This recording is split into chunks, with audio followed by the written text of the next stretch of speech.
Welcome back to the Spooktober Marathon. Today, number 21. Beware, it's a nasty one. Let me explain. This is widely regarded as one of the most popular and widest spread creepypastas ever written. The Russian sleep experiment is notorious as much for the gruesome nature of its content as for its plausibility. To this day, a large portion of the articles written about the story are attempts to investigate its validity or to debunk it as a hoax, something that speaks not only to the story's effectiveness, but also to the deeper societal anxieties to which the story appeals. For those who don't know, the Russian sleep experiment is a supposedly factual account of experimentation acted out on subjects by the Soviet government and military in the wake of World War II. The experiment, ostensibly meant to explore the effects of sleep deprivation on the human body, was also used to test a new gas that could keep people awake for days at a time. The report documents the degeneration of those experimented upon, individuals commonly referred to within the creepypasta community as the test subjects. The horrifying results of these experiments and the crazed, almost subhuman or demonic creatures it produces are often illustrated alongside the story, with one image in particular being representative of the entire myth. Russian researchers in the late 1940s kept 5 people awake for 15 days using an experimental gas-based stimulant. They were kept in a sealed environment to carefully monitor their oxygen intake so the gas didn't kill them, since it was toxic in high concentrations. This was before closed-circuit cameras, so they had only microphones and 5-inch thick glass porthole-sized windows into the chamber to monitor them. The chamber was stocked with books, cots to sleep on, but no bedding, running water and toilet, and enough dried food to last all 5 for over a month. The test subjects were political prisoners deemed enemies of the state during World War II. Everything was fine for the first 5 days. The subjects hardly complained, having been promised, falsely, that they would be freed if they submitted to the test and did not sleep for 30 days.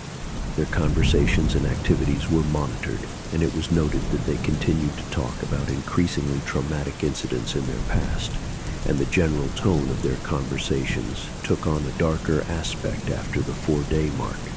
After 5 days, they started to complain about the circumstances and events that lead them to where they were, and started to demonstrate severe paranoia. They stopped talking to each other and began alternately whispering to the microphones and one-way mirrored portholes. Oddly, they all seemed to think they could win the trust of the experimenters by turning over their comrades, the other subjects in captivity with them. At first, the researchers suspected this was an effect of the gas itself. After 9 days, the first of them started screaming. He ran the length of the chamber, repeatedly yelling at the top of his lungs for 3 hours straight. He continued attempting to scream, but was only able to produce occasional squeaks. The researchers postulated that he had physically torn his vocal cords. The most surprising thing about this behavior is how the other captives reacted to it, or rather didn't react to it. They continued whispering to the microphones until the second of the captives started to scream. The 2 non-screaming captives took the books apart, smeared page after page with their own feces, and pasted them calmly over the glass portholes. The screaming promptly stopped. So did the whispering to the microphones. After 3 more days passed, the researchers checked the microphones hourly to make sure they were working, since they thought it impossible that no sound could be coming with 5 people inside. The oxygen consumption in the chamber indicated that all 5 must still be alive. In fact, it was the amount of oxygen 5 people would consume at a very heavy level of strenuous exercise. On the morning of the 14th day, the researchers did something they said they would not do to get a reaction from the captives. They used the intercom inside the chamber, hoping to provoke any response from the captives they were afraid were either dead or vegetables. They announced, "We are opening the chamber to test the microphones. Step away from the door and lie flat on the floor, or you will be shot. Compliance will earn one of you your immediate freedom." To their surprise, they heard a single phrase in a calm voice response: "We no longer want to be freed." Debate broke out among the researchers and the military forces funding the research. Unable to provoke any more response using the intercom, it was finally decided to open the chamber at midnight on the 15th day. The chamber was flushed of the stimulant gas and filled with fresh air, and immediately, voices from the microphones began to object. 3 different voices began begging, as if pleading for the life of loved ones to turn the gas back on. The chamber was opened, and soldiers sent in to retrieve the test subjects. They began to scream louder than ever, and so did the soldiers when they saw what was inside.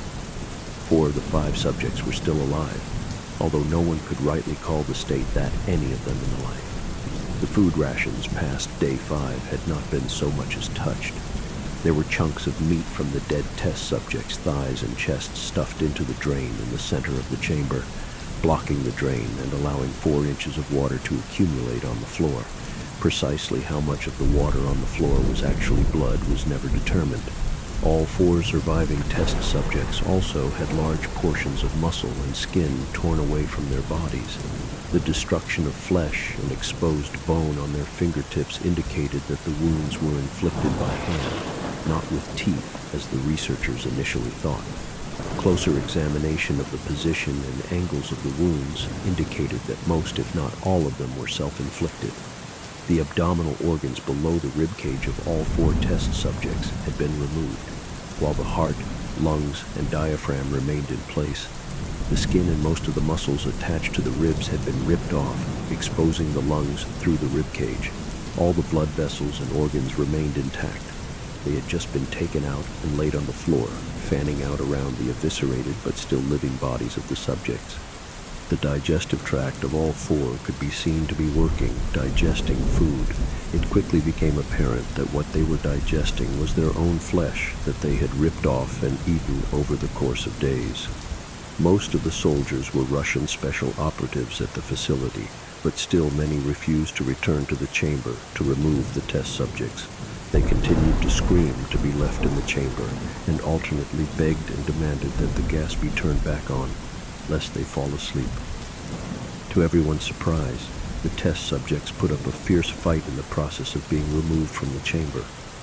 One of the Russian soldiers died from having his throat ripped out. Another was gravely injured by having his testicles ripped off and an artery in his leg severed by one of the subject's teeth. Another 5 of the soldiers lost their lives if you count ones that committed suicide in the weeks following the incident. In the struggle, one of the 4 living subjects had his spleen ruptured, and he bled out almost immediately. The medical researchers attempted to sedate him, but this proved impossible. He was injected with more than 10 times the human dose of a morphine derivative, and still fought like a cornered animal, breaking the ribs and arm of one doctor. When heart was seen to beat for a full 2 minutes after he had bled out to the point there was more air in his vascular system than blood. Even after it stopped, he continued to scream and flail for another 3 minutes, struggling to attack anyone in reach and just repeating the word more over and over, weaker and weaker, until he finally fell silent. The surviving 3 test subjects were heavily restrained and moved to a medical facility, the 2 with intact vocal cords continuously begging for the gas, demanding to be kept awake. The most injured of the 3 was taken to the only surgical operating room that the facility had. In the process of preparing the subject to have his organs placed back within his body, it was found that he was effectively immune to the sedative they had given him to prepare him for the surgery. He fought furiously against his restraints when the anesthetic gas was brought out to put him under. He managed to tear most of the way through a 4-inch wide leather strap on one wrist, even though the weight of a 200-pound soldier was holding that wrist as well. It took only a little more anesthetic than normal to put him under, and the instant his eyelids fluttered and closed, his heart stopped. In the autopsy of the test subject that died on the operating table, it was found that his blood had tripled the normal level of oxygen. His muscles that were still attached to his skeleton were badly torn, and he had broken 9 bones in his struggle to not be subdued. Most of them were from the force his own muscles had exerted on them. The second survivor had been the first of the group of 5 to start screaming. His vocal cords destroyed, he was unable to beg or object to surgery, and he only reacted by shaking his head violently in disapproval when the anesthetic gas was brought near him. He shook his head yes when someone suggested reluctantly they try the surgery without anesthetic, and did not react for the entire 6-hour procedure of replacing his abdominal organs and attempting to cover them with what remained of his skin. The surgeon presiding stated repeatedly that it should be medically possible for the patient to still be alive. One terrified nurse assisting the surgery stated that she had seen the patient's mouth curl into a smile several times whenever his eyes met hers. When the surgery ended, the subject looked at the surgeon and began to wheeze loudly, attempting to talk while struggling. Assuming this must be something of drastic importance, the surgeon had a pen and pad fetched so the patient could write his message. It was simple: keep cutting. The other 2 test subjects were given the same surgery, both without anesthetic as well, although they had to be injected with a paralytic for the duration of the operation. The surgeon found it impossible to perform the operation while the patients laughed continuously. Once paralyzed, the subjects could only follow the attending researchers with their eyes. The paralytic cleared their system in an abnormally short period of time, and they were soon trying to escape their bonds.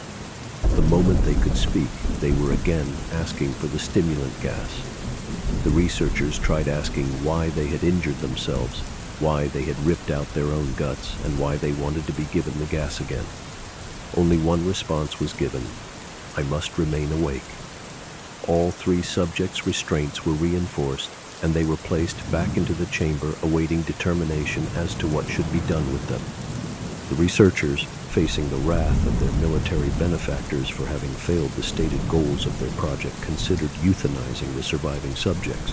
The commanding officer, a former KGB agent, instead saw potential and wanted to see what would happen if they were put back on the gas. The researchers strongly objected but were overruled. In preparation for being sealed in the chamber again, the subjects were connected to an EEG monitor and had their restraints padded for long-term confinement. To everyone's surprise, all 3 stopped struggling the moment it was let slip that they were going back on the gas. It was obvious that at this point all 3 were putting up a great struggle to stay awake. One of the subjects that could speak was humming loudly and continuously. The mute subject was straining his legs against the leather bonds with all his might, first left, then right, then left again for something to focus on. The remaining subject was holding his head off his pillow, blinking rapidly. Having been the first to be wired for EEG, most of the researchers were monitoring his brainwaves in surprise. They were normal most of the time, but sometimes flatlined inexplicably. It looked as if he were repeatedly suffering from brain death before returning to normal. As they focused on paper scrolling out of the brainwave monitor, only one nurse saw his eyes slip shut at the same moment his head hit the pillow. His brainwaves immediately changed to that of a deep sleep, then flatlined for the last time as his heart simultaneously stopped. The only remaining subject that could speak started screaming to be sealed in now. His brainwaves showed the same flatlines as one who had just died from falling asleep. The commander gave the order to seal the chamber with both subjects inside, as well as 3 researchers. One of the named 3 immediately drew his gun and shot the commander point blank between the eyes, then turned the gun on the mute subject and blew his brains out as well. He pointed his gun at the remaining subject, still restrained to a bed, as the remaining members of the medical and research team fled the room. I won't be locked in here with these things, not with you, he screamed at the man strapped to the table. What are you? He demanded. I must know. The subject smiled. Have you forgotten so easily? The subject asked. We are you. We are the madness that lurks within you all, begging to be free at every moment in your deepest animal mind. We are what you hide from in your beds every night.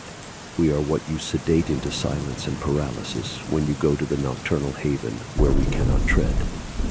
The researcher paused, then aimed at the subject's heart and fired. The EEG flatlined as the subject weakly choked out, so, nearly free. And with that, we reach the end of this creepypasta. I'm going to need a break after this one. Geez. See you tomorrow for Spooktober 22. Bye-bye.